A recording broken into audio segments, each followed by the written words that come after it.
Bonjour tout le monde, bienvenue à Vision Cheval. Aujourd'hui, je suis en compagnie de Roch Beaupré, entraîneur. Et Roch, aujourd'hui, on aimerait savoir c'est quoi le plus gros problème de nos chevaux de Berry qui n'ont pas de base, là, souvent. Qu'est-ce qui arrive le plus? C'est ça. Le problème avec un cheval de Berry qui n'a pas de base, ça va être...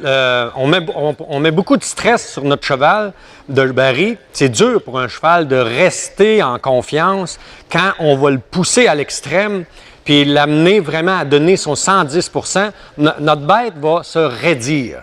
Fait que si mon cavalier se soucie pas à aller déraidir tout ça, là, comme je l'expliquais juste avant quand on ouvre la caméra, c'est qu'on a un cheval qui est comme pris dans son cou, il se raidit, il se renverse dans l'encolure. Puis là, à ce moment-là, toute sa colonne vertébrale est figée. Moi, dans ce temps-là, en bon québécois, je dis mon cheval est comme une feuille de plywood, je tire là-dessus puis ça reste bien droit, bien droit.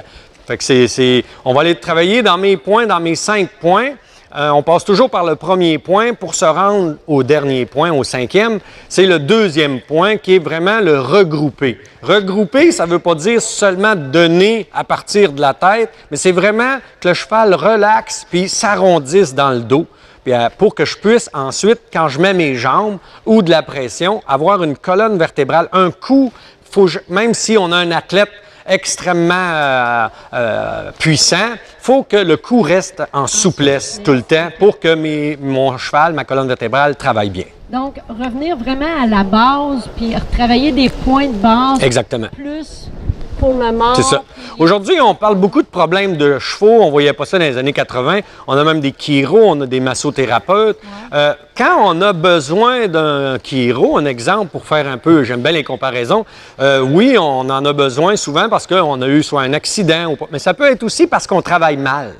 Fait que le cheval, lui, nous autres, si l'humain, qu'on est supposé être très intelligent comparé du cheval, si nous autres, on est capable de travailler mal, bien, ça se peut que le cheval travaille mal aussi. Il travaille mal pourquoi? À cause de tout le stress qu'on y provoque. La bête a de la misère à avoir confiance là, quand que tu cries après, tu y mets de la pression, puis il y a des chevaux que souvent, ils sont faciles à exciter. Elle a de la misère après à refaire confiance, fait qu'il y a une raideur, puis en plus, on a tout l'équipement qui, si elle n'est pas convaincue, puis elle ne sait pas trop quoi faire avec ça, qui la stresse. Fait qu'il faut aller décrocher ça. Mon point 2, le regrouper, le rassembler, aller chercher ça, cette détente-là dans le cou. Puis on va avoir un cheval qu'au lieu de rider à tous les jours, puis on risque de le blesser, on va le rider à tous les jours, puis on va améliorer sa souplesse, puis améliorer aussi sa force dans son dos. OK. Bien, hey, super intéressant comme toujours. Merci, Catherine. Fait qu'on se revoit pour une autre capsule.